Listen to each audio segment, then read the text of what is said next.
and welcome to the Three Not So Wise Men. I'm Krais. I'm Jyck. And I'm Austin. And today is our anniversary! Yay! Ooh, 2 years. Yeah, and since it's our second wedding anniversary, you guys need to give me something of cotton. Not a weddting anniversary, so no. I was going to say our podcast is 2 years old. We're entering the terrible twos. They're both terrible, guys. They're both terrible. But this podcast is not. God damn. So, quick little reflection over year 2. We did quite a lot this past year. Mm-hmm. What we had? 17 mainline episodes, with 4 of them being guest episodes. Damn, really? Mm-hmm. Yeah.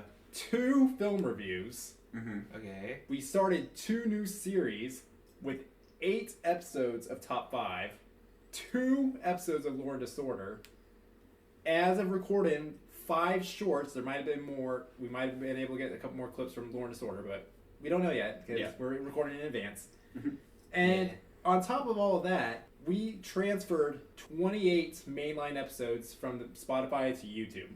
Yeah. Good job, Austin. Yeah, that was all Austin. That was all Austin. I don't even know the login account to the YouTube.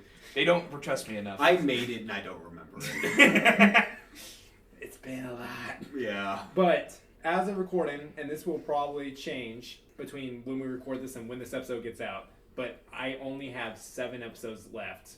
Not including this episode now, but going from last episode, 7 episodes. That's how many more episodes we have till we're all caught up on YouTube. Mm-hmm. Yeah, we'll be caught up and soon we'll be doing simultaneous releases, right, Austin? That is the goal, Yeah, the end goal. yeah. We'll see if we can get to that point. Yeah. But yeah, taking that month off in January did help quite a bit. Yeah. Well, It was needed. It was definitely needed. hopefully once I graduate, I will be able to produce more stuff, and so I don't have to worry about classwork as much. It'll just be me. It'll just be you. You're the slacker. Slacker, or I'm so busy you have to work around my schedule. Just That's fair. Tom Holland with Avengers Doomsday. Fair. True. That's still so funny to me. We got Sir Patrick Stewart, Serena Kellen. Lots of sirs in there. Yeah, we got some really high profile A-list actors, and then they're going around Tom Holland. Yeah.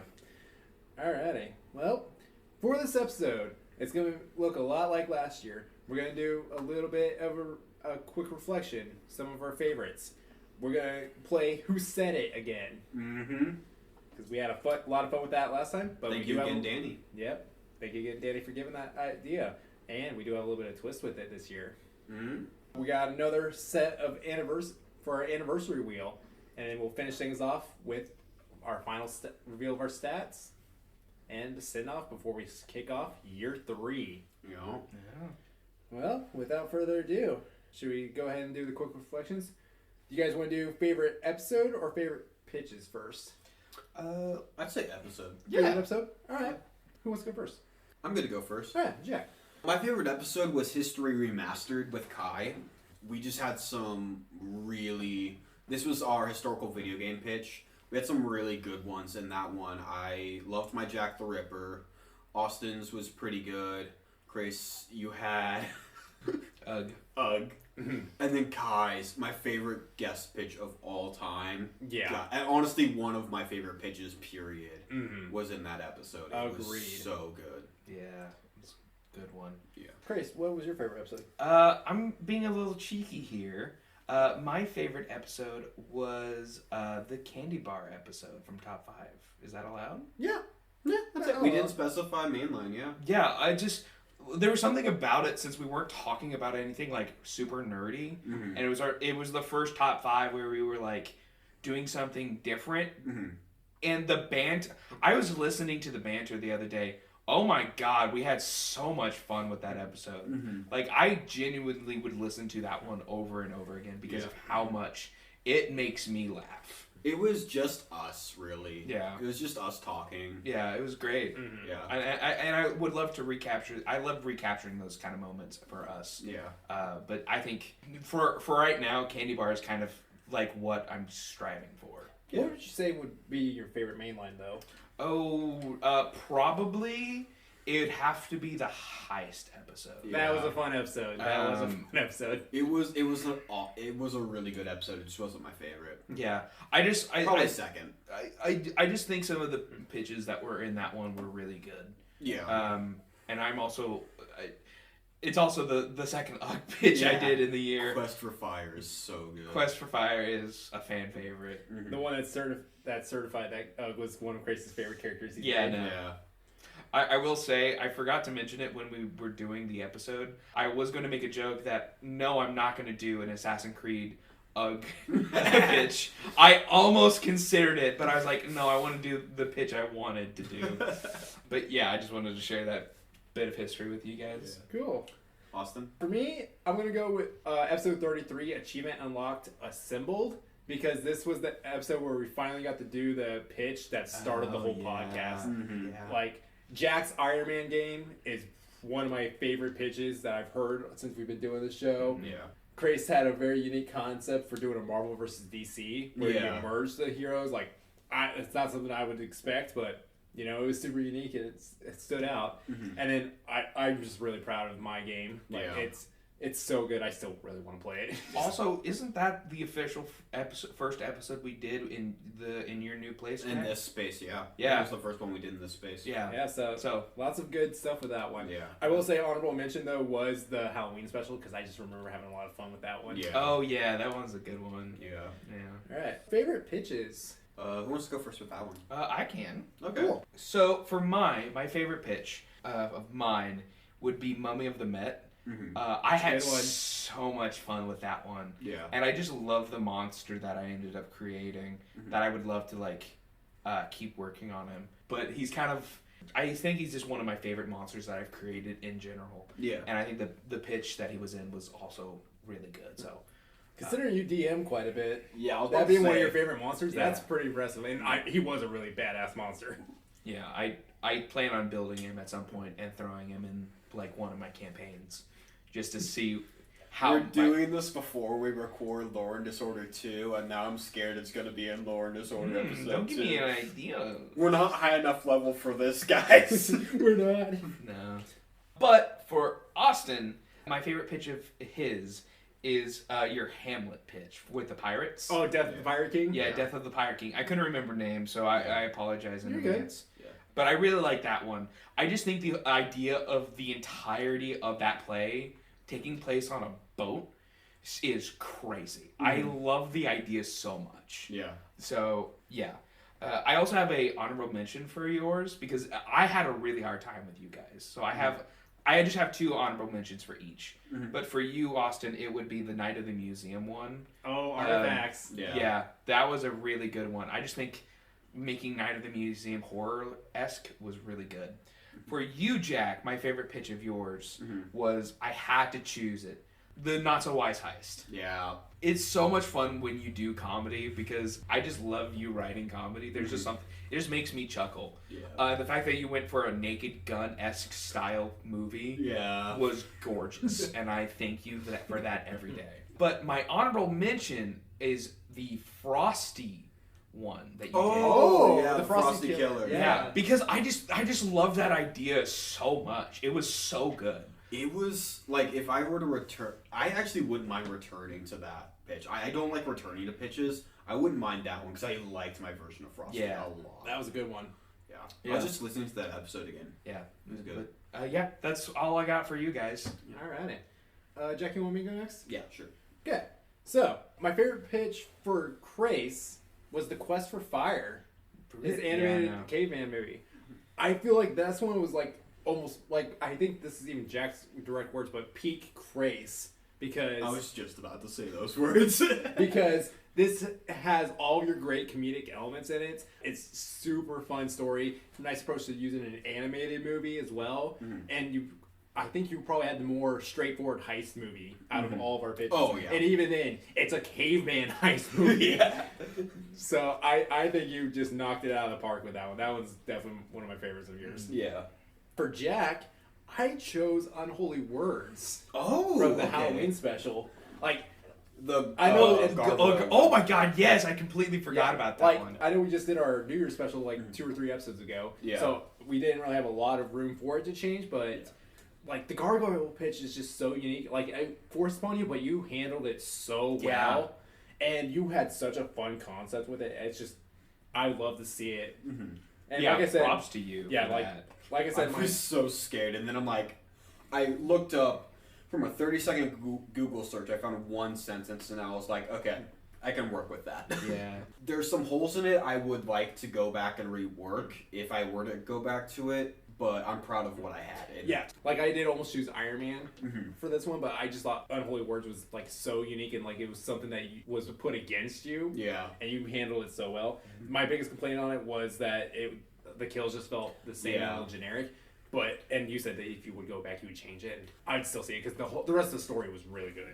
You gave me that same note for Frosty Killer. It's just those are just not my style. I would hand that off to someone. If I were to ever produce, I would hand that off. How do I make the kills more gnarly? Yeah. Oh, Austin. Yeah. It is so weird. Like, I know we keep talking about this. It is so weird how much we can embody a single genre. Like, in terms of our writing. Like, granted, we do branch out. But, like, when we think of comedy, we think of me. When we think of horror, we think of Austin. When we think of, like, drama, we think of you. Yeah. And or you, Jack. And it's just... When we're in those elements, it's really good, but when we branch it off, it's just, oh, God, it's so much fun. And then my favorite pitch of my own was Siege of the King, which was from our fantasy episode. Yeah. Of course you picked that one. I'm kidding. It's, like I said, I think it's one of my top 3 pitches I've done. And it's such a fun concept, and I loved it so much that I would continue and am trying to continue work on it outside of the podcast. So it's been a great one, and you guys really seem to enjoy it too. Yeah. So it was my favorite one. Speaking of, my turn to go. Austin, my favorite pitch of yours was Siege of the King. It was just so. I mean, you were entering your fantasy era, and it was like. It was really good. I don't think I was entering. I think it was like at the height. I think it was at the height of my. Yeah, that's a better way. And you were entering it this year, and that was the height of it. I think it really worked. I mean, that's like the workings of like a 700-page novel. Have fun with that. Working on it.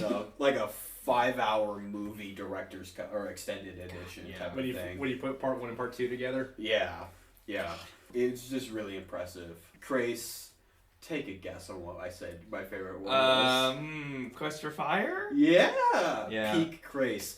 And I mean that in like, not just it's very you, it was, you took all of the comedic elements you have that I personally really enjoy, and you put it all into one pitch that you really enjoyed and that showed. So it was peak Krais. It's one of the best things I've ever heard you create. It was awesome. For myself, it was the Iron Man Legacy, the Iron Man video game.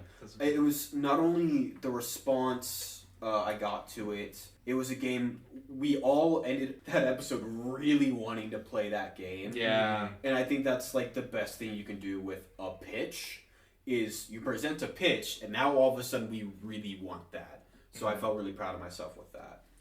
Not only that, we also returned to it in the Christmas special. Yeah, the New Year's special.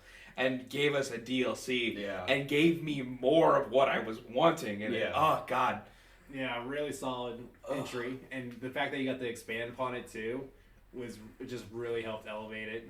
Yeah, and I've got ideas for a sequel if we ever get a pitch to do that too. Add to the wheel. Make a sequel to a previous pitch. Yeah, or just pitch so Jack can do Iron Man 2. Yeah. Create an Iron Man game. Make another superhero. Yeah. All right. Well, that was a fun little reflection. Yeah. You guys ready to play some Who Said It? It's time for Who Said It with the 3 Not So Wise Men. Tune in this Saturday or something like that. I don't know. This is why we need Chris's Crazy Challenges. I'm just saying, that's a great game show host voice. Yeah. Thank you. It can't turn off. Like we said earlier, this is going to be a little different. Last year, we said that we couldn't use any of our guest lines. However, because we had 4 guest episodes this year and a variety of guests, we're like, you know what? We're going to allow guests this year. And if you didn't catch last year's anniversary special, go listen to it. It was fun. Yeah. But how this works is we went back through all of our recordings from this past year. So not just mainline, but film review, top 5. And we even threw in Lauren Disorder, and we picked some of the most out of context moments that one of us said. And what we're going to do is we're going to list those off, and we're going to have, with the other two, we're going to try to guess it. And we do keep score for this with our great scorekeeper, Jack. I'll be putting tally marks down on a sticky note. Yeah. Very difficult work, guys. Yeah. Breaking a sweat just talking about it.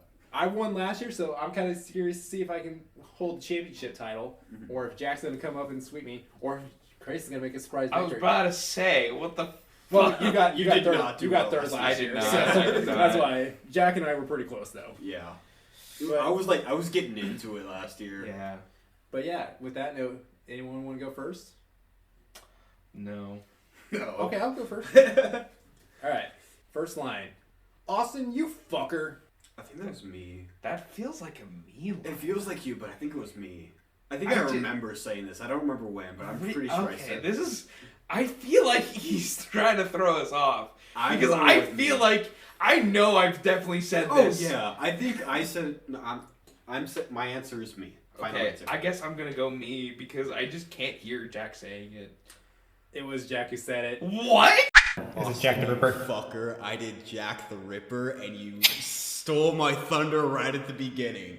I remember because of the reaction I got to saying that, you guys flipped out. You were like, oh my gosh! This was during episode 28, the historical fiction video game one, because this was after Jack revealed that they were doing Jack the Ripper for the game. Yeah! And Jack brought what we did earlier before in the episode is talked about Jack the Ripper being in Assassin's Creed. Yeah. So, and Jack's like, the full line is, Austin, you fucker, you stole my thunder. Yeah.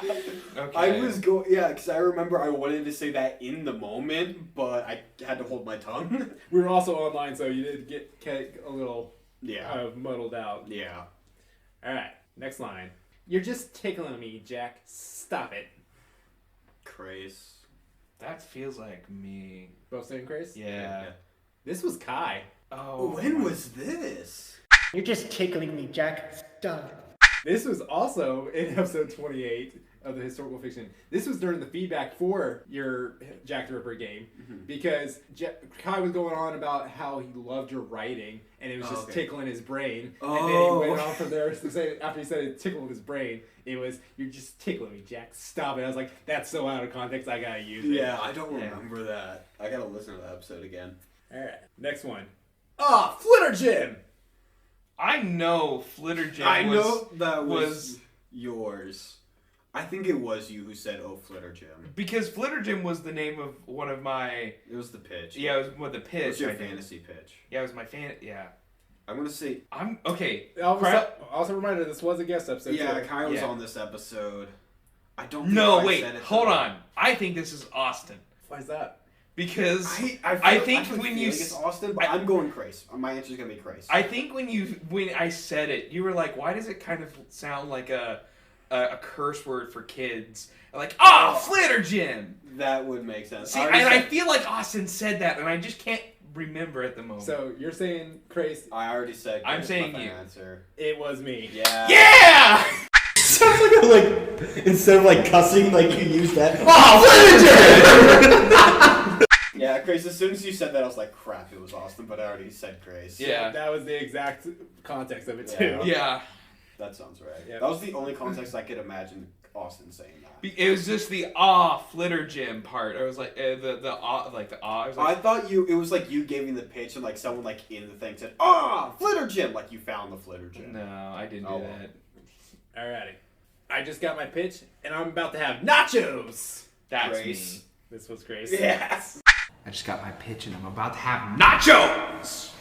That was I'm sorry, but there was, okay, for if the it's audience, nachos, it's Krais. okay, for the audience, there was a time over the last summer where I was just craving nachos like a lunatic. It wasn't even the last summer. This this was recently. This wasn't recent. Oh. This was exactly a year ago when we did the anniversary special. Oh, okay. Really? This Jesus. was right before we did our writing for the special. Oh, okay. Oh, okay. You've been craving nachos for a whole year. Yeah, I was and then I got nachos, and then I didn't want nachos again. Really? Okay. Last time, it wasn't long ago when I heard you last say, I want nachos. No, yeah. This one should be easier since I started off really tricky with you guys. Yeah. This one should be pretty easy. Swear to God, if the bear comes back, you sick bastard. Krais. Okay, say it again. I swear to God, if the bear comes back, you sick bastard. Yeah, that's me. That was the Christmas special. Yeah, Right before you open the present, and it's in there. Yeah, because you were teasing the buck coming back. Yeah, it was Krais. Is he gonna ride a bear later? So, I swear to God, if the bear comes back, you sick bastard! Yeah, was that the context too? yeah, it was right before the bear came out of the package. Okay, cool, great. Yeah. Or, yeah, because I was wheeling out the package in the pitch, and then Jack made the comment, imagine if it's just Buck in there. And I'm like, Jack just spoiled what I was going to do. And then you saw the reaction on my face, and that's what prompted the line. Yeah. I ruin surprises a lot. I've realized I need to keep my mouth shut a bit more. But yeah, that's all 5 I got. After first round, Jack, what's the score? Krais with me and wow. Krais with you? Wow, okay. Krais with 3 and me with 3. Oh, wow. Oh, we're Yeah. tied? Yeah, we're tied. Damn, okay. Okay. Okay. All right, my turn to get on the board. Who's going next? I can. All Cool, right. Chris. Alright. Which means I have to score all these points. I won't have a redemption. Got it. All right. Lock it in, folks. Alright. You ready? Yeah. Alright. Moana 2, never heard of it. Is this Carly? Jack, what do you say? I don't think it was Carly. I'm gonna go you, Krais. I know I've said that a lot, but I think it was you. It was me. Yeah, that was my second guess. Moana 2, never heard of it. Yeah. This was during the Lilo and Stitch film review, Mm-hmm. and we were making jokes about how, like, what? This series exists?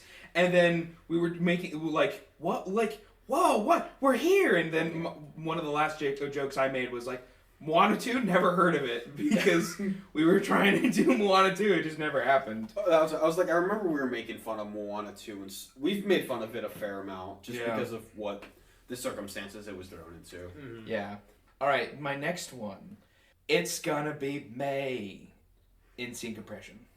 It's gonna be what? Me. Me? But it's like in the style of NSYNC. So like it's It's gonna, gonna be be May. Krais. Man, Krais actually popped off this year. I think it was He a Krais, but I feel like back to back. No, I'm just gonna say Krais. You're both wrong. Who was it? Are you ready? Yeah. This was you, Jack. It was. What? When did I say this? Okay, now I'm so sorry.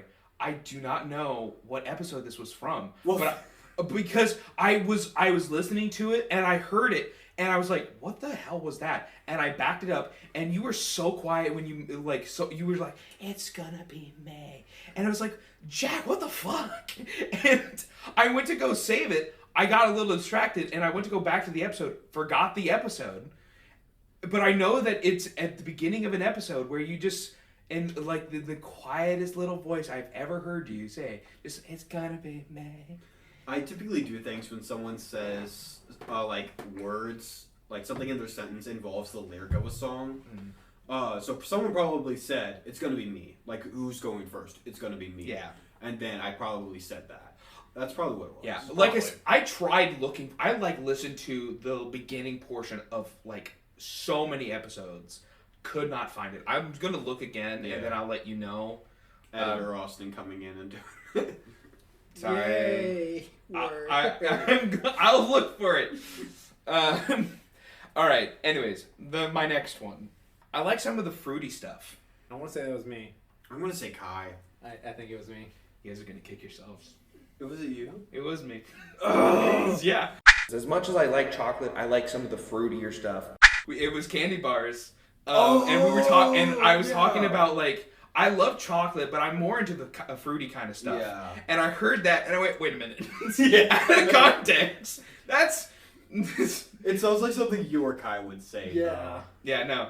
I said it, and I just think the quote was funny enough that I had to put it in. That was Yeah, a good one. that was good. No, you popped off with these ones last year. Yeah. Yours were easy last year. They're not easy this year. Yeah.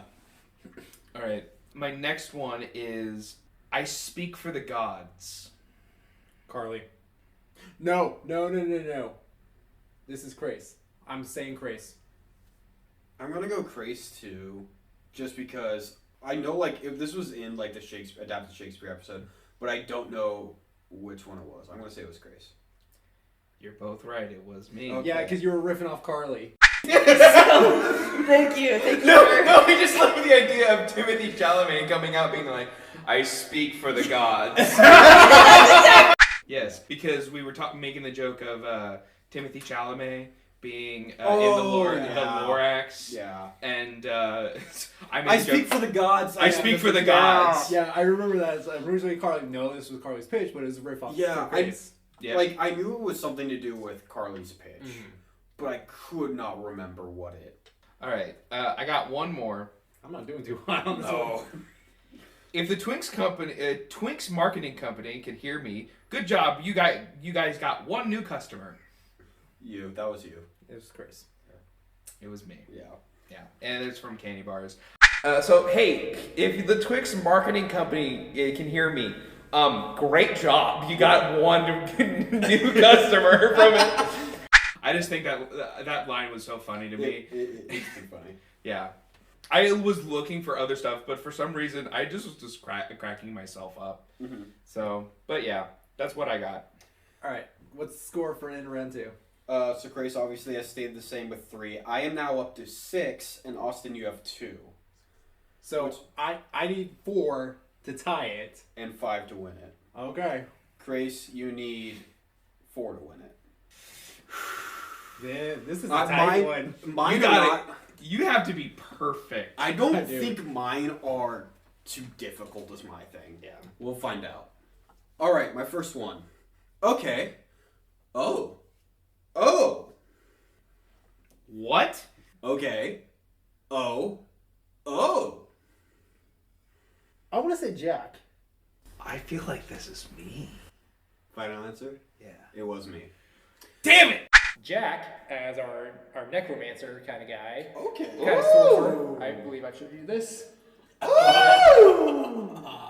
It was in regards to the concept art Austin showed us for the Three Not So Wise Men video game. Oh, yes. Okay, if it wasn't Jack, it was gonna be you. Oh yeah, for sure. Yeah.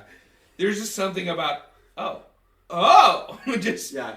No, mine was oh.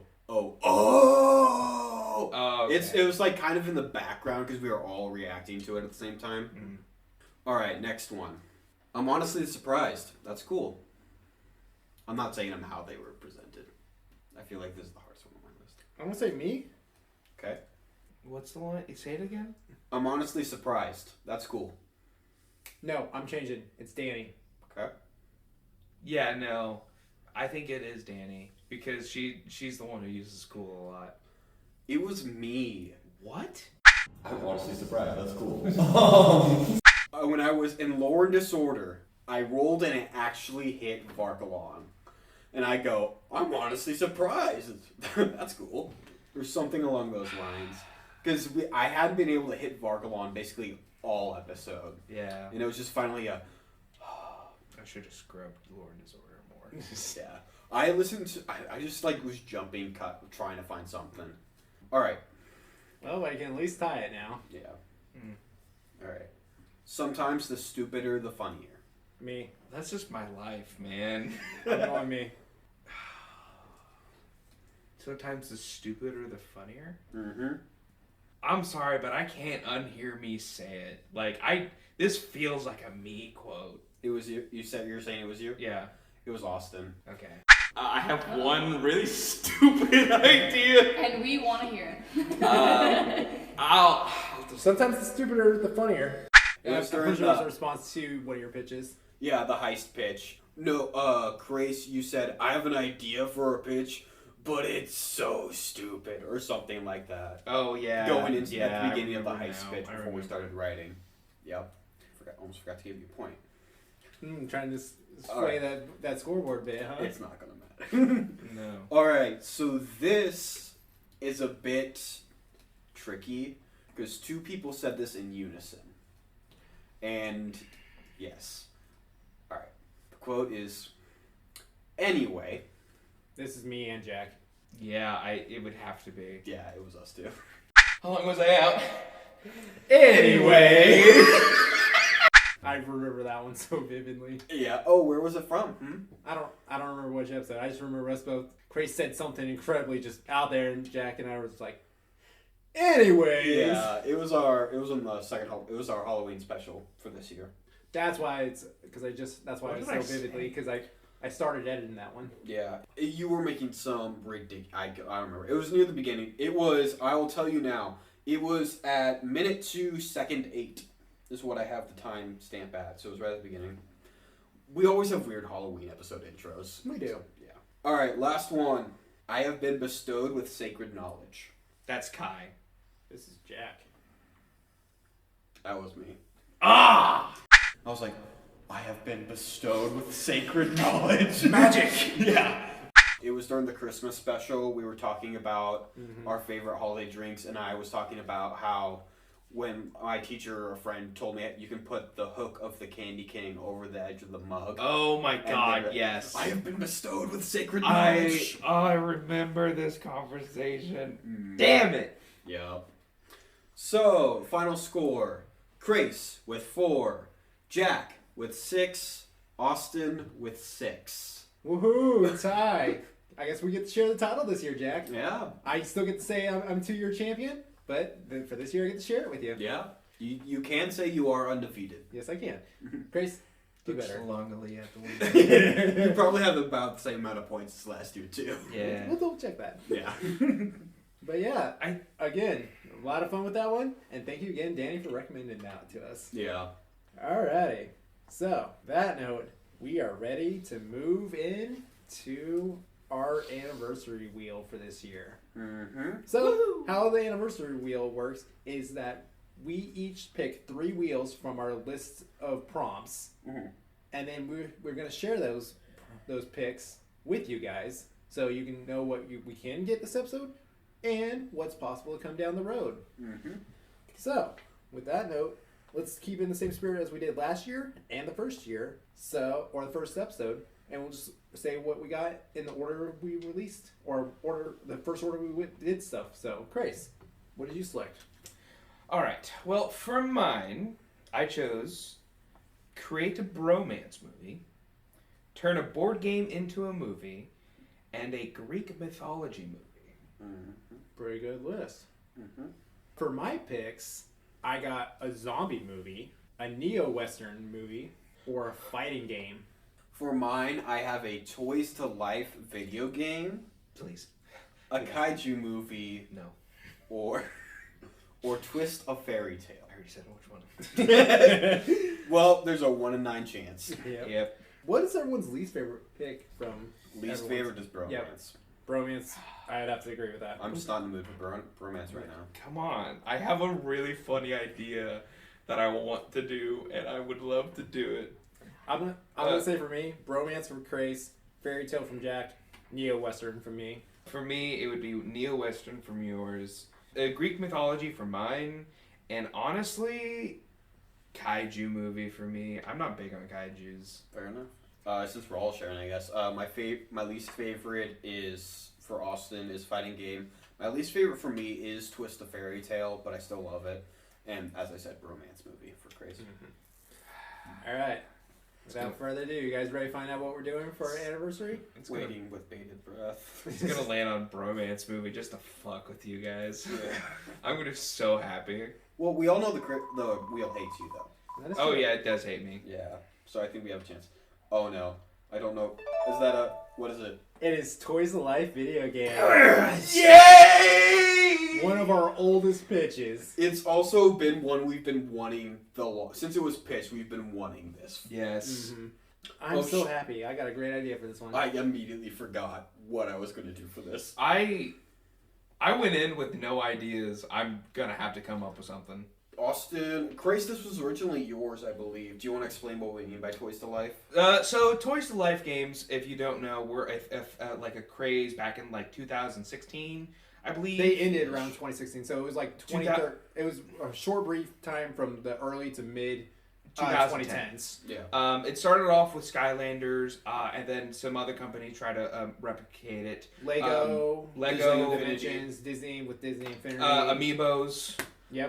But basically, it was a little toy of some kind that had a chip on the base of it, and when you placed the figure onto the game, you would get that. You could use that character as a playable character, or it would unlock extra content like amiibos do. Yeah, there were a lot of different Toys to Life games in that era, and then they kind of died off. I think parents were just tired of buying kids all these extra things as opposed to just buying the game. And it was costing the companies money to print off all those toys and just have extras that never got bought. Yeah. I mean, amiibos are still doing pretty well, even though they're jacking up the prices. But they're more just like collector's items than anything. But I don't think people actually use them. Fun fact: I don't remember what it's called, but there is a little box that has every single amiibo downloaded in it, and if you get it, you can just tap any game with it, and you get NFC chips. It's just all the data right there in one box. Yep. But yeah, lots of different possibilities for us to choose from, and honestly, one of our oldest ones, another good one for anniversary special. Well, I say without further ado, let's get into it. Okay. We'll get started here in 3, 2, 1, go.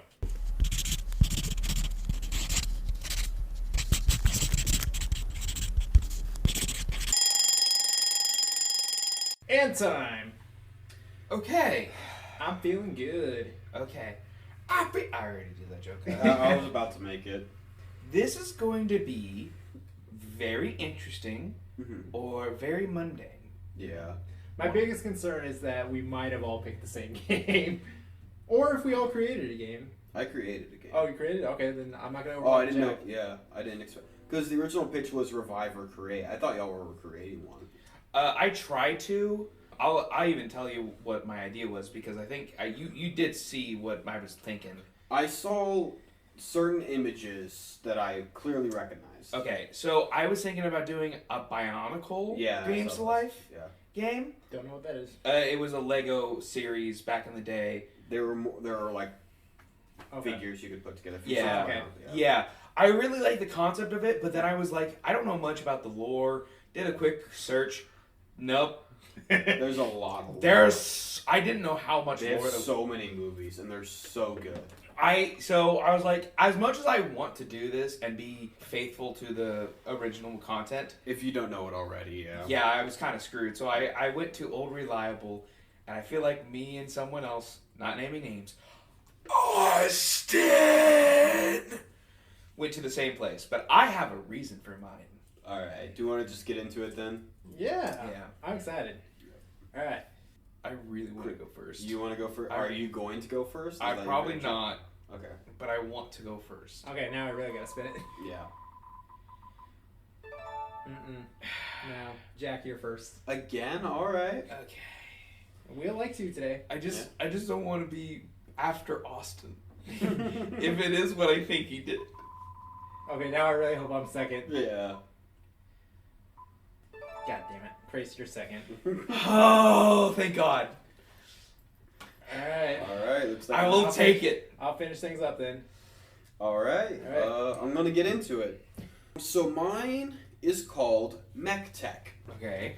So it's a Toys to Life where you use mechs and you can add more what I'm calling tokens to what I'm calling the pad to upgrade them at an instant and switch out, and you can have little ally tokens to help you out mid gameplay. So Gundam, Toys to Life. I am actively setting up a game of Lancer, which is a TTRPG that's involving mechs. So I've been really excited about mechs recently. Yeah, no. Including Gundam. Cav is another one. Yeah, so that's one I'm afraid it might be a little reminiscent of Toys to Life Titanfall, but not really. Anyway, let's get into it. The story is pretty basic. I didn't want to get specific with the story. But the premise is you're on a distant planet where passage between towns is dangerous. So your job as a mech pilot is to help people out and go on different missions outside of the towns. There will be a story to it with brief cutscenes, etc. As we see in the cutscenes, the pilots of these mechs. And the pilots, the character can fully customize because it's literally the only time we see them is in these cutscenes and kind of when they're jumping into the pilots at the beginning of a mission. and they don't really say anything. They're kind of just standing around watching and being involved. But it brings some more personality into it because since you have to, buy something specific as opposed to customize. Anyway, I thought that was a fun thing. But you have these cutscenes before jumping right into the mission. And this could be anything from escorting others to another town, as enemy mechs attack, pirates or what have you, and you need to protect them. You could be attacking a base or destroying specific targets, etc. It's a third-person shooter style set on specified maps, and you'll have different objectives to complete. This does allow for online co-op, split-screen co-op up to 4 players, and I also have a PvP setting, which I feel like after someone plays the base game, they will turn to that. So you're not just replaying the same story with different combinations of things. As I mentioned, this is more the technical how it actually works.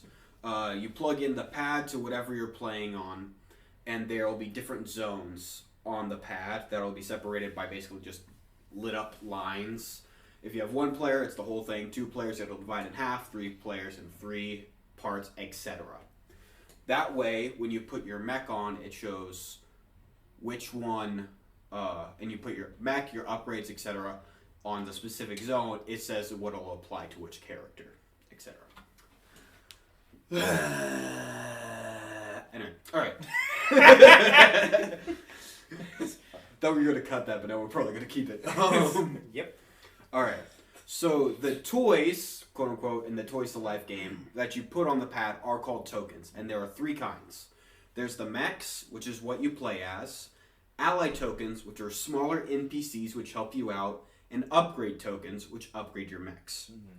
And you can switch them out at instant speed, with the exception of online multiplayer when you cannot switch out your mechs mid-gameplay. So even if the mech online player falls off, you're still using the same one. Which allows for different gameplay styles and strategic things you can do. I did go into this because I had some extra time. The base game, I'm thinking about $70. It honestly will probably and realistically be higher. Comes with the game, 2 mechs, 2 mech tokens, 2 ally tokens, and 2 upgrade tokens. And then I was thinking like $20 per pack with a mech, an ally, and an upgrade that are like personalized. And then $12 for just a mech, $5 for just an ally, $5 for 2 upgrades. Is kind of what I was thinking for pricing for the tokens, just to give you where I'm kind of thinking with that. And these aren't cheapy stuff. These would be like really nice, like Warhammer, like the higher end Warhammer looking stuff. Nice. There are 4 different types of mechs. There's bruisers that are large. They take damage and deal a lot of damage at the cost of being slow.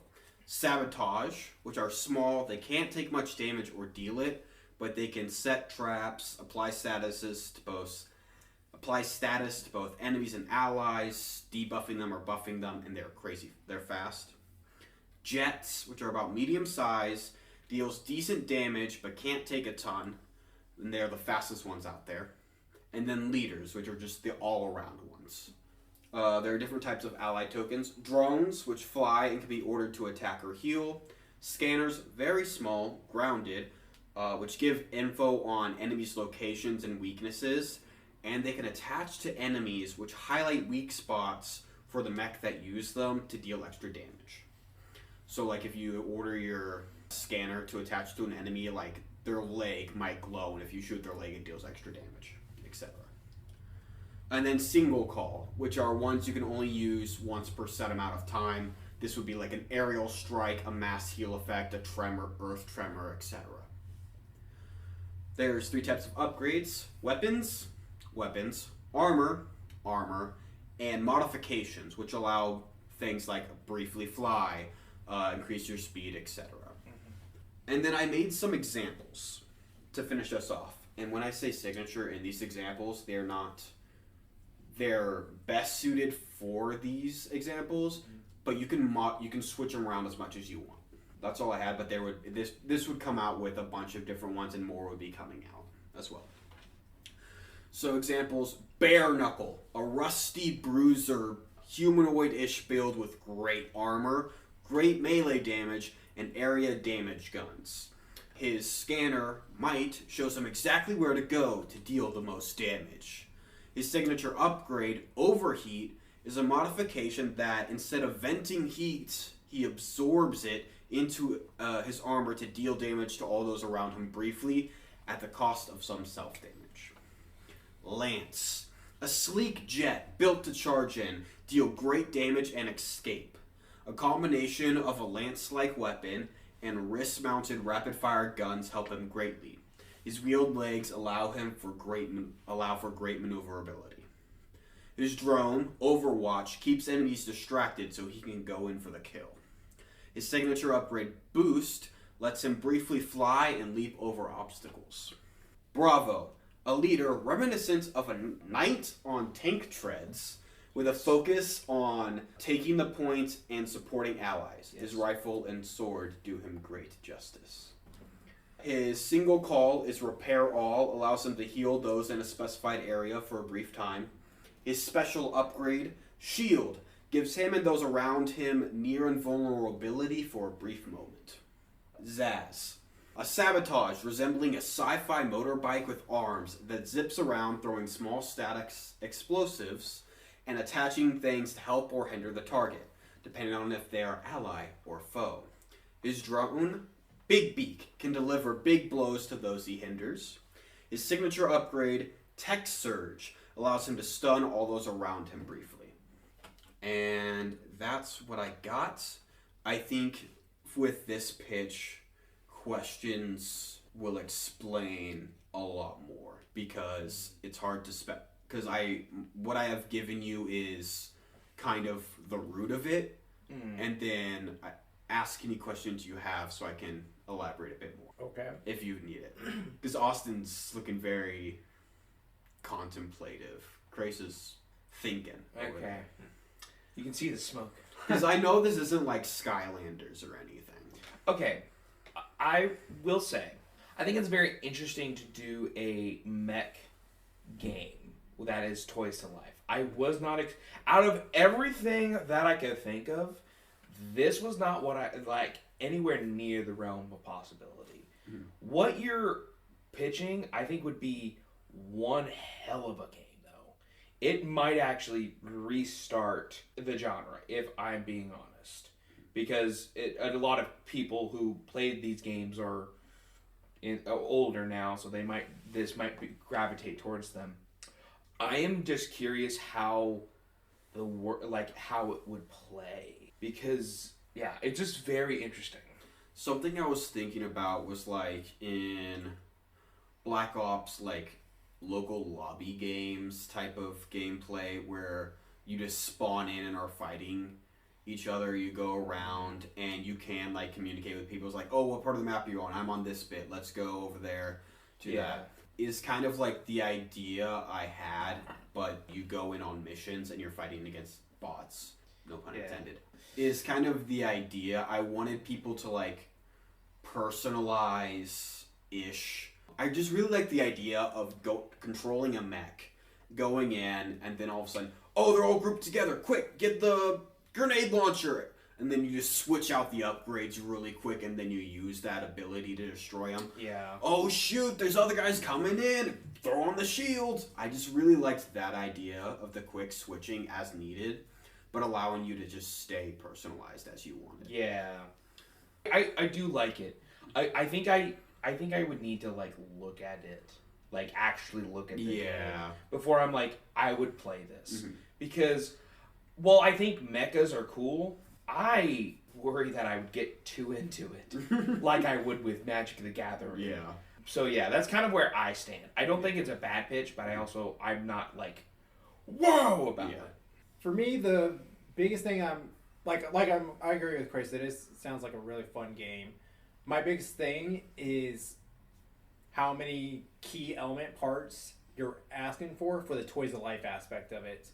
So you have the main character, their upgrades, and their companions. Is that what the third thing was?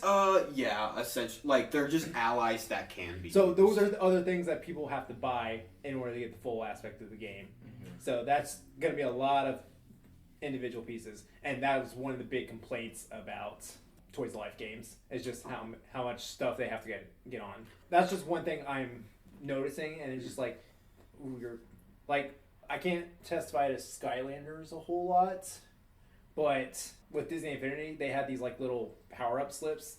You could put them underneath your character, and they would either give special powers, wacky bonuses, or alternate costumes.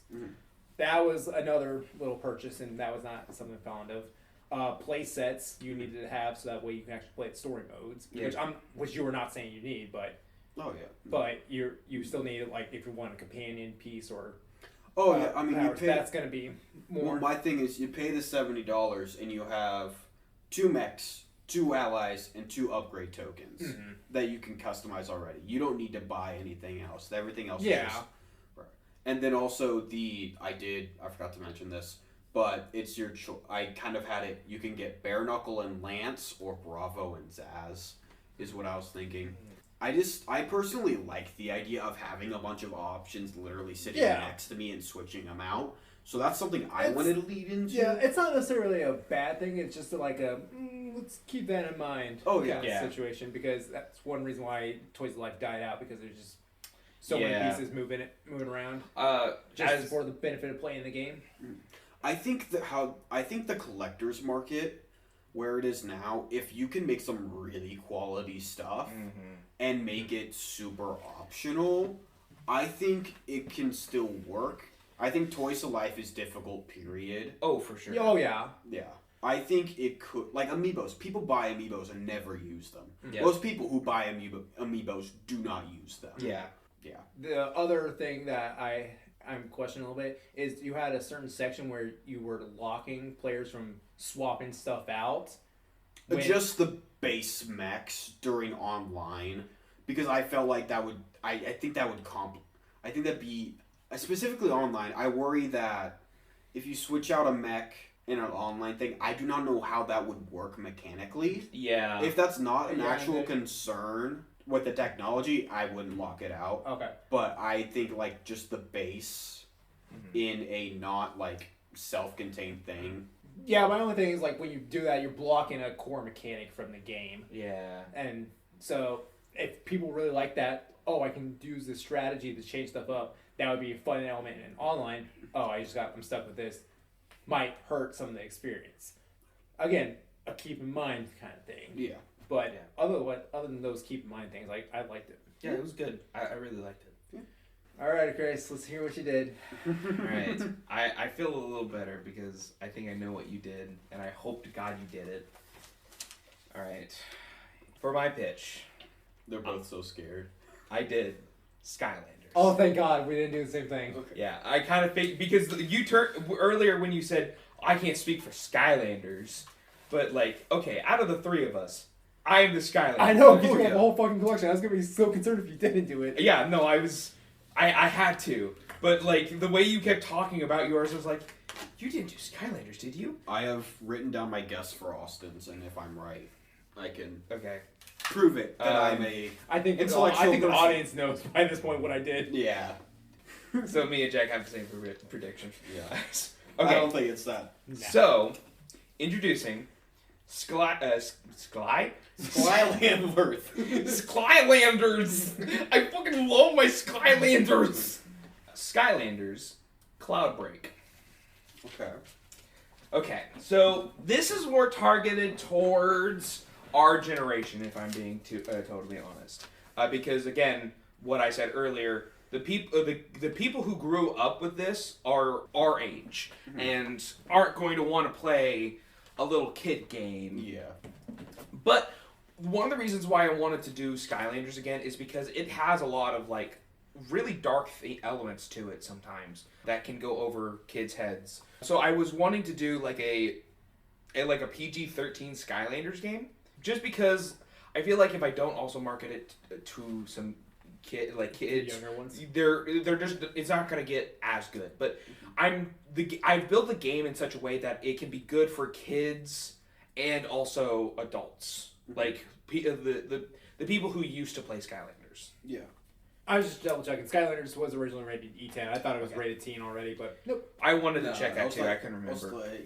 So, basically, if you've had any conversation with me about Skylanders, I hate the last 2 games because I think that's what really killed Toys to Life, because they were trying to do in-game purchases, they were making things way too expensive, and adding all of this extra content that you need to buy in order to play the game properly. It was a little bit in like 3 and 4, but it was really bad in Superchargers and Imaginators. So I said, fuck them, I'm rebooting it. Yeah. So I've done a kind of, not a really a reboot, but not really a sequel. It's kind of like... Reimagining. Yeah, reimagining a new game in the series that would take place after the events of the 4th game, Trap Force. So just as a base rule, all old Skylanders will work for this game. Okay. So like, if you have just kind of market towards the the older players, if you have Skylanders from the older games, they will work for this. So you don't have to spend ungodly amount of money on any of the new characters, which I do have new characters. But I will say there are new versions of the older characters that you can buy, but they're totally optional. However, if you use some of the older versions that people would probably have, you can use like special abilities with those characters. So as an example, if you use like a Series 1 Spyro in this new game, you would get a new ability called Dragonfly, which brings in a little dragonfly and he helps like give you more coverage in battle. Gil Grunt, my favorite, if you will, would have an ability called Pin Down. When he shoots someone with his harpoon gun, he pins them to a wall and mobilizing them so he can focus on other targets. And the Trigger Happy ability is called Break the Bank, which would just like double his damage output for a short period, and then he's he's on cooldown and he can't attack for a while. So those are just the examples of just original Skylanders with new abilities. So again, so older players could have something to look forward to with their old figures, and maybe inspire people to go looking for some of the older figures if they want. So the the plot that I have going on is Chaos is back, and he is, instead of wanting to rule Skylands, he wants to destroy them. Just to kind of make it a little darker. I love the idea of him just going to islands and just doing enough damage to the island and causing it to fall into the abyss below. So yeah, so the game would basically be going to islands where Chaos is attacking, helping evacuate people, trying to slow him down, and also look for a way to stop him entirely. Also, something that I decided to do, I wanted to try it out, it's open world. Because while I love the linear story path of Skylands, I think it would be really cool if you had a map of just all of Skylands. And you go, I want to go to this island, I want to go to this island. So you can go around and see oh, Chaos is attacking in this island up here. Let me go over here and stop him. While you can, when he's not attacking, go around and take care of, do quests and help out and look for clues on how to stop Chaos. And there would of course be standard story missions on these islands that you would have to go to. I also really love the idea of being able to once you scan a Skylander into the game, you can send Skylanders out on missions when they're not in use to do standard missions, getting more coin, more experience, and getting resources for you guys, for the player. And I just think that would be cool. So I also came up with some extra content for some of the older games. So like I said, if all Skylanders would get a new ability with when you would use them. But I wanted a reason to use some of the other ones. So Giants from the second game, if you use them, you're able to unlock specific challenges that can help you earn double your rewards, of coin and experience. Swap Force, you can affect stats, certain stats instead of them being fixed, and only being able to enhance them from time to time. Trap Force would offer a way to gain more experience from enemies and also it would also show you bad guy weaknesses. So like if you had a specific bad guy trap, you would be able to like gain experience from them, but also be able to like, oh, this bad guy has this weakness when you fight them in the world or something like that. For superchargers, it would unlock some like bonus areas that you can go to just to kind of explore, and Imaginators would give you just bonus XP. And I want to emphasize this: you do not need any old character to beat the game. You do not need any specific character to do any like all the content. These are just specific stats that like help the player and reward those who have like the older stuff. But that's all the old stuff. I do have 20 new Skylanders for the game. And that was like the lowest I was willing to go because there's 10 elements and I wanted to do at least 2 for each one because... Did you like create them all, or are you saying I have? Like there will be 20. I have names and I have concept ideas. Okay. So he created them. Yes. I So was like, there's a difference between like there will be 20 there will be 20 with this game. Here's 3 I made. yeah. So here's just the names if you guys want me to Yeah, Please. starting with the tech, the Gizmo is like a wrench monkey. He'll like enhance stuff and he can build things up and like use them as attack. Nuts and Bolts is sentient like mechanical parts that just came to life and just like can shoot like nuts and bolts out of people. Magic Houdini is a stage performer who wanted to be a hero, so he uses like rabbits out of his hat and like rings to kind of like slow down enemies.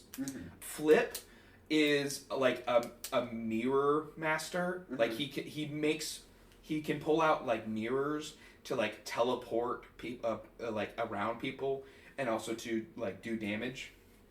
Water Algae is sentient algae, which I thought was cool. And then Anchor is like a kraken like person that uses like an anchor as like a sledgehammer. Oh, sledgehammer, not ball and chain. No, he just uses it as a big hammer. For fire, there's Blue, which is like sentient blue fire. And then Burn, I was going off of like some of those fire blowers, and like he's able to like, Fire breathers? Yeah, fire breathers. Thank you. I couldn't think of the name. For life, there's Chomp, which is a Venus flytrap Skylander. Its head is the flytrap, and it's able to like grow more flytrap heads to like attack enemies. Needle is a cactus man, and it's just able to shoot out the needles. What?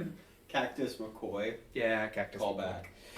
For Earth, there's Everest. He is. He's a mountain man, and he just loves to dig. Literally. And he attacks with his pickaxe. Please Please tell me he is literally a mountain with a beard. He's basically like a rocky, like snowy beard. Yeah. There's also Shrew, which is a mole guy that is able to dig and burrow under people to attack them. For the undead, there's Mist, that is basically sentient, ghastly mist, and is able to like sneak up to opponents and then like attack them from behind. Rattle is like a pile of bones that is able to shift his body to make weapons. So it's like not a creature that is a skeleton, but it's just a collection of bones that he just uses to attack people. For air, there's Night Owl, which the only thing I really came up with him is just a cool owl dude, just to kind of fly around. And then there's Puff. I'm just now realizing I did a lot of sentient creatures, but I also just love those kind of characters, so whatever. Anyways, he's Living Cloud, and he just floats around cutesily, because I think that's adorable. And then for the two newer elements, Light and Dark. For Light, there's Guardian, and the other one is Javelin. They're basically the same thing, but they're more of... Guardian does more, like, hand-to-hand.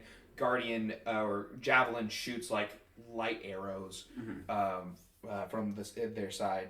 And then dark is Blade and Void. Blade is more of the an assassin-like character, and Void is able to create small black holes to attack enemies.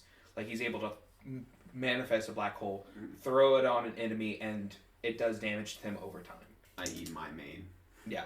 I was thinking Blade. Yeah. That's both of us. Yeah. But finally, the main goal of the game, which I had a weird way of writing this all out, but this is my last thing. There is an artifact that is somewhere in Skylands that is gives Skylands its magic, and it's like an old artifact that both the Skylanders and the in Chaos are looking to find, because it has the power to either resurrect destroyed islands or to destroy all of Skylands. Oh, one last thing, just because I had a thought. I really like the idea of the characters having some kind of unique dialogue, depending on who you're playing as. Just because, while I love Skylanders, it's kind of hard to play it, and the character you're playing just says nothing. So I think it would be really cool if, like, they could be a little bit more, what is it called? Lifelike? Animated. Yeah, animated. It wouldn't be immersive. it wouldn't be like completely new scenes for each character, but they would definitely have like dialogue that they can talk with. Take this. Yeah, something like that.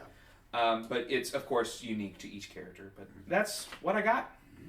I liked it. I mean, it's a good combination of bringing some new stuff to the table and bring what was fun about the old versions up to this one. So Yeah.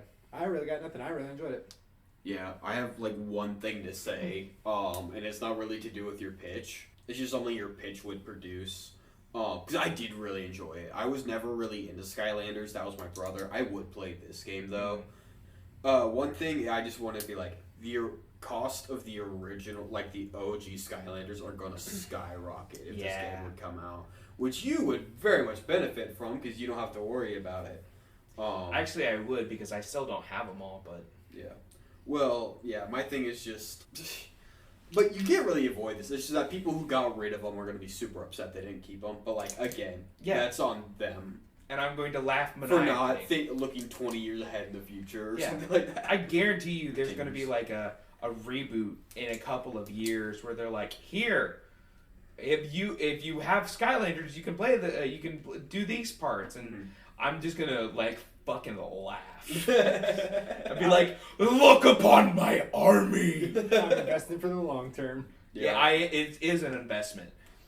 Yeah, for sure. And that's just Toys to Life. Yep. Alright. Alrighty. So, without further ado, the game I chose was Disney Infinity. Yeah, shock to no one there. No one.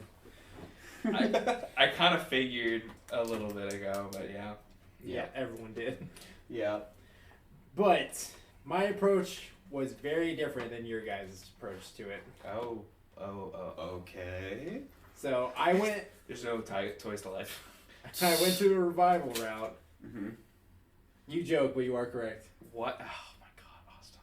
What? This is a Toys to Life game that's being revived, so it can be played within, like, today, I should say. Without toys, you mean? Yeah, without the need for the toys. I will get that feedback here in a bit. Yep. I know that. But my synopsis for this game is relive the magic with Disney Infinity Definitive Edition, which has all the playsets, characters, and toy box assets from all three original games without the hassle of needing the toys. So the price for this game would be $60. It'd probably be bumped up to $70 or $80.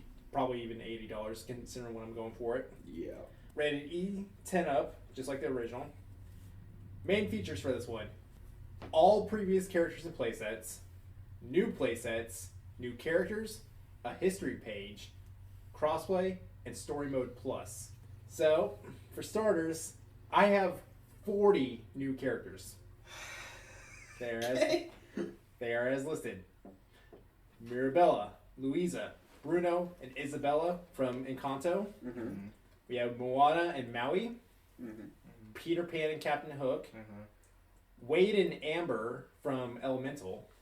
Yep, that's a good one. Will Turner and Elizabeth Swan. Pirates of the Caribbean. Yeah. Raya from Raya and the Last Dragon. Pocahontas, Winnie the Pooh, and Tigger. All 4 Fantastic Four, so it's actually, what did I say, 44 new characters. Wolverine, Cyclops, Storm, Jubilee, Nightcrawler, Colossus, and Magneto. Doctor Strange, Captain Marvel, Shang-Chi, Winter Soldier, and Thanos. Cassian Andor, Jyn Erso, K2SO, and Krennic from Rogue One.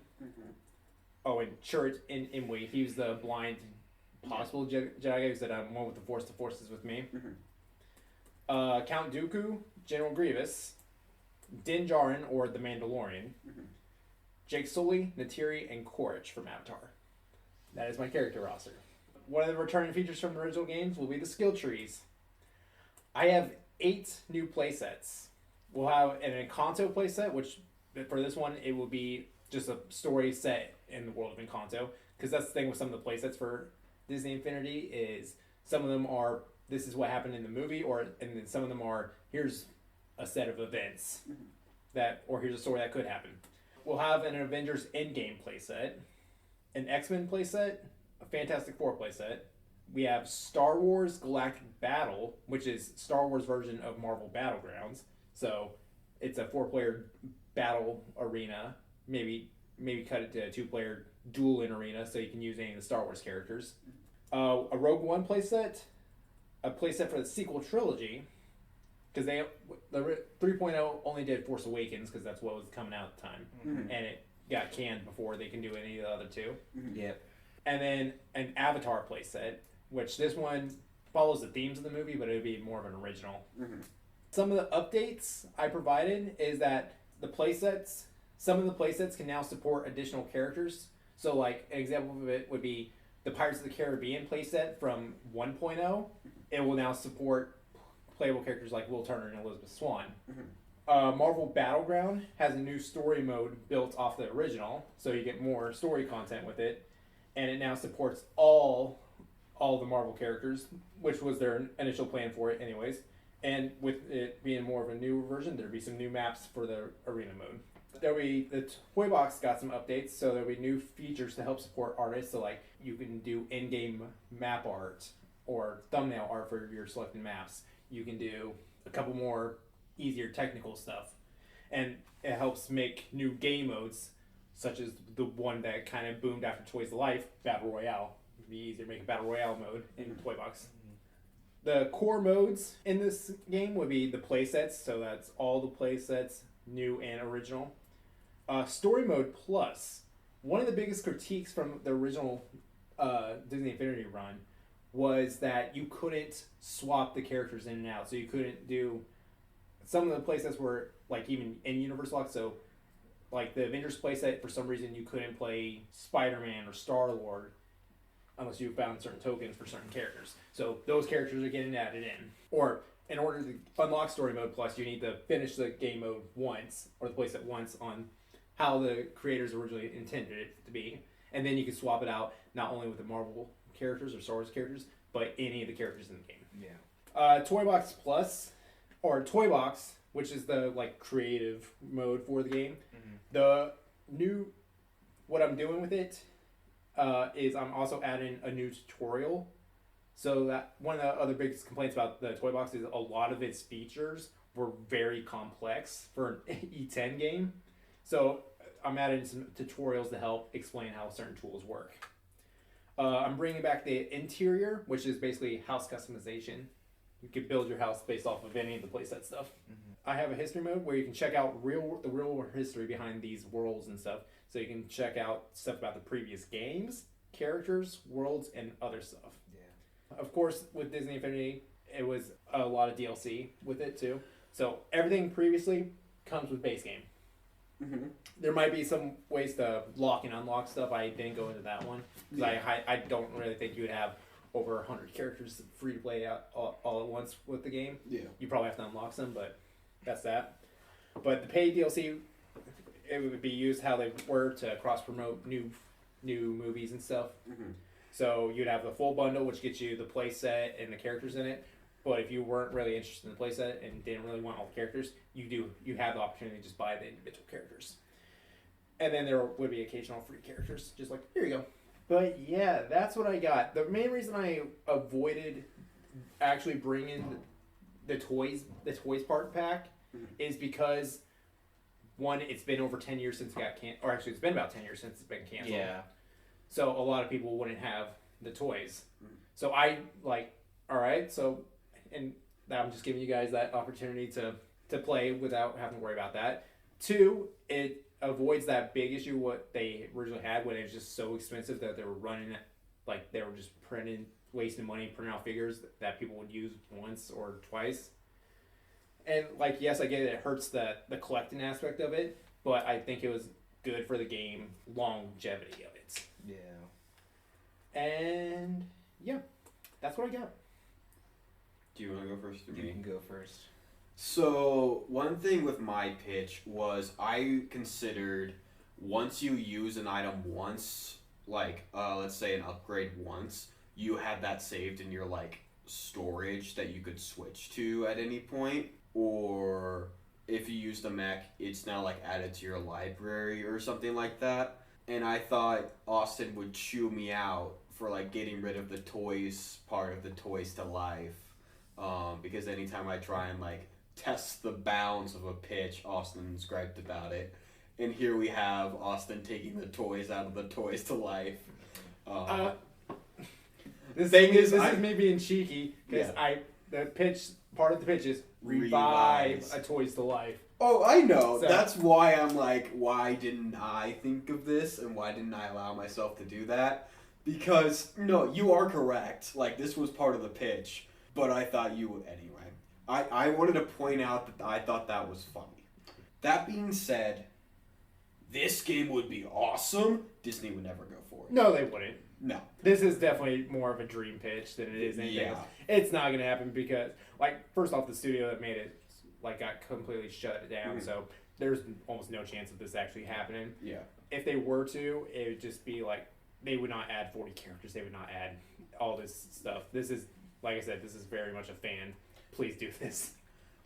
Even if, so my main concern is even if with your pitch being as it is, where you spend $70 and you get everything you've had previously, and then you buy more, and then you can buy more as things come out, and occasionally you get free stuff.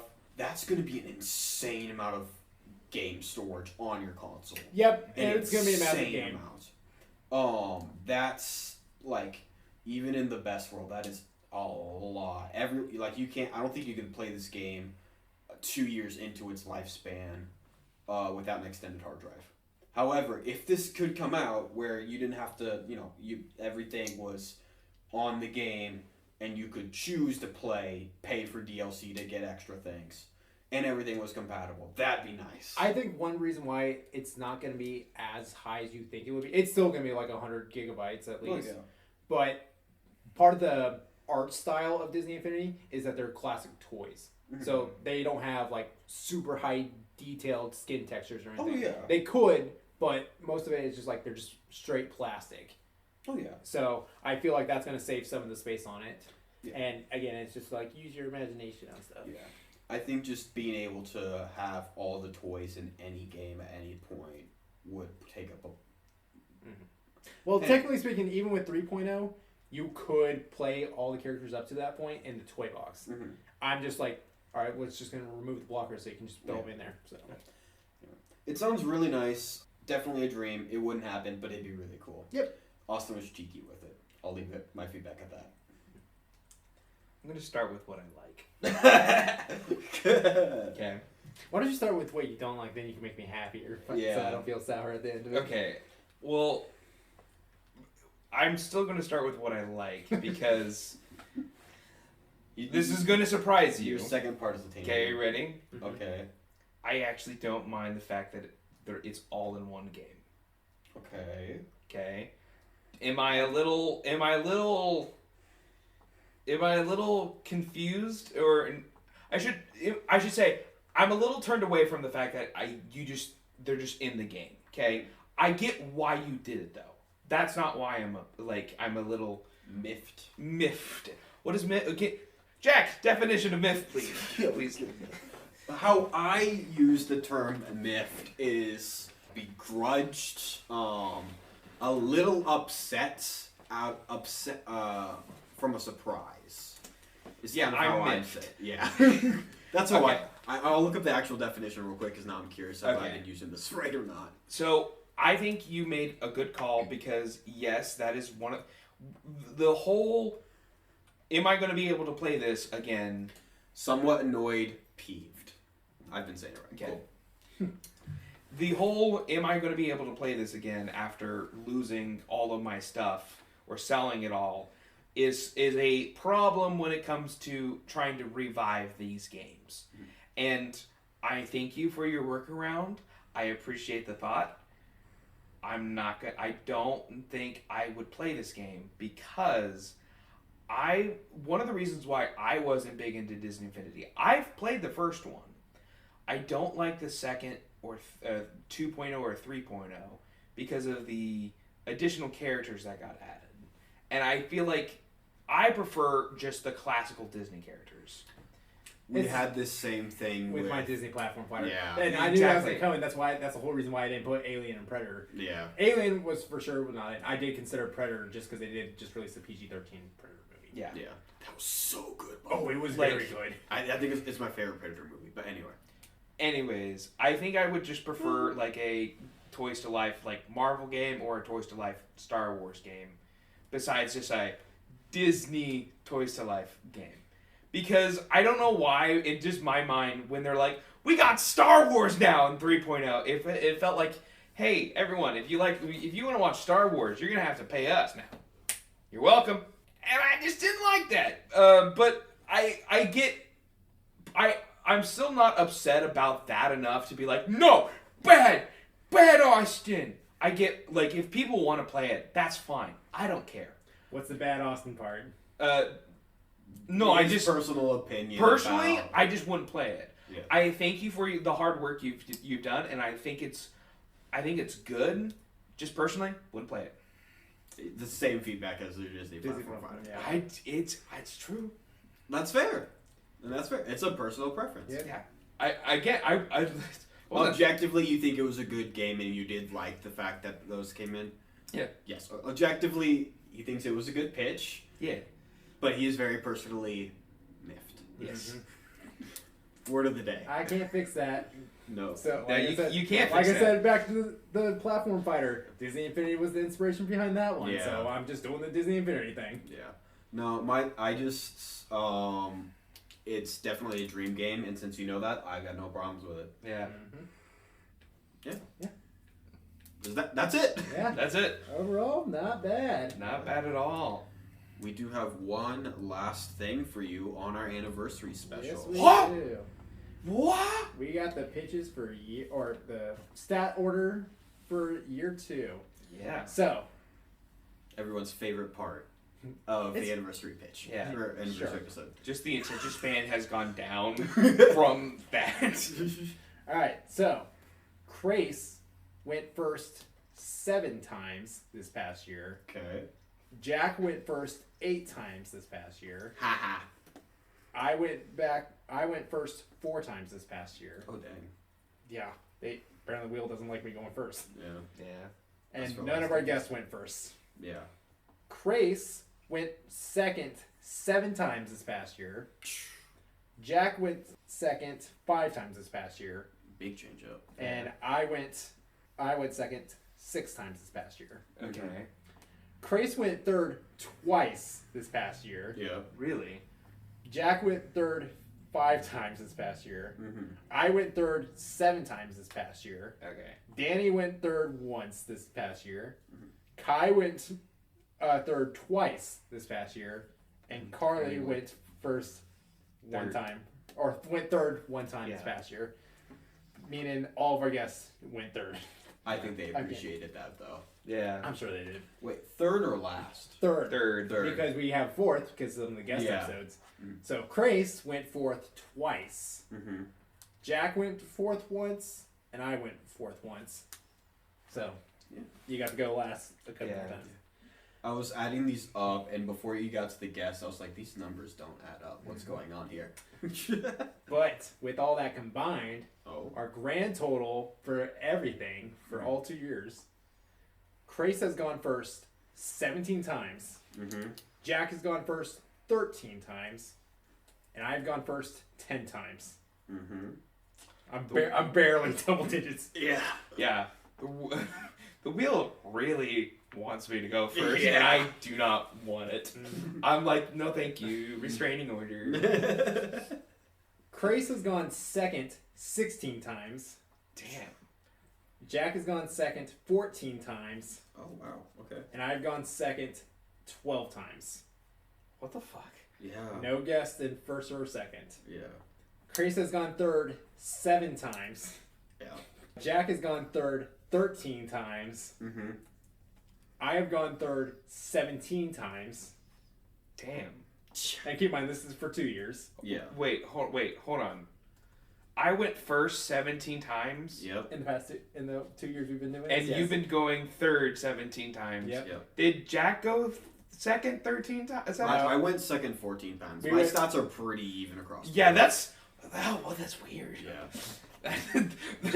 Jyck's the most random one of the bunch. Yeah. Because Krais went high, low, or yeah. Yeah, Went from high to low. low. Yeah. Yeah. Mine just progressively got higher as we've gotten the placement, and then Jyck's bounced back and forth. Yeah, That's- mine's pretty flat. Yeah. So weird. Danny has gone third twice. Kai has gone third twice, and Carly has gone third once. Yes. Krais has gone fourth twice. Jyck has gone fourth twice, and I've gone fourth once. Yeah. So that is all of our stats. I will say the fact that mine's kind of all over the place. I know this is an absolutely horrible pun, but it is insane how true it is Jack of all trades. I've been kind of middle ground on a lot of stuff. We've talked about how we're theater majors. Until this current semester at the university we are going to or went to, I have done every part of theater equally. On stage, costumes, tech, box office, production team, everything was even until this semester. Yeah. Which blew my mind, and then now I'm looking at this, I'm like, what the heck is going on? Just balanced life. Yeah. Yeah. Damn. Guys, we've been doing this for 2 years now. 2 years. It's crazy. That's crazy to think about. Like, I know we kind of had this conversation during the New Year's episode, but like, God. Yeah. I don't know. I don't think when we started, I thought we would do it for a while. I don't know if I thought we'd make it to 2 years. No. I think I thought we would just get too busy and just kind of be like, eh. Yeah. It was fun. It was really fun. We enjoyed it, but Yeah. let's move on to other things. But no, we're still at it. I mean, I'm still having fun with it. Yeah. We've slowed a tad bit because I mean- we're adults. But I mean, Yeah. we're sticking with it. Like, Yeah. It's been a great time. Hopefully you guys have enjoyed this past 2 years, and we hope you're looking forward to year 3 as much as we are. Yeah. Be sure to follow us on Instagram and check out our YouTube channel. We got a lot of stuff coming up for it this year. And yeah, we just got a lot going on. Let us know in the comments in the poll whose Toys of Life game you'd like to play the most.